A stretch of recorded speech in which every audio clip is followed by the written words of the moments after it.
এই বিএনপির ঋণ খেলাপি সরকার যদি আগামী 5 বছর ক্ষমতায় থাকতে পারে, হাসিনার রেকর্ড ভেঙে দিবে বলে আমি মনে করি। বিএনপি সরকার থেকে যেই 300 প্রার্থীকে বা যে কয়জন প্রার্থীকে নমিনেশন দেওয়া হয়েছিল, তাদের ভিতরে নমিনেশন প্রাপ্ত 29 জন, আমি আবার বলতেছি 29 জন এমপি প্রার্থী ছিল যারা ছিল ঋণ খেলাপি। তাদের মোট ঋণের পরিমাণই ছিল 11,000 কোটি টাকা। ঋণ খেলাপিদেরকে আপনি এমপি বানালে তারা ব্যাংক লুট করবে না তো কি করবে? ঋণ খেলাপিদেরকে আপনি যদি এমপি বানান, তারা এখন তো 42,000 কোটি টাকা বানিয়েছে, তারা যদি 3 বছর ক্ষমতায় থাকতে পারে, এটা 42 লক্ষ কোটি টাকা হয়ে যাবে। ভাইটি সুন্দর এবং সত্য কথা বলেছে।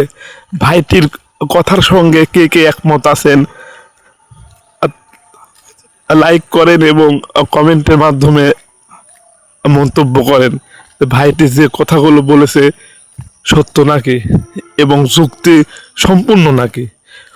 কথাগুলো আমার থেকে খুব ভালো লেগেছে, তাই আমি ভাইকে জানাই ধন্যবাদ।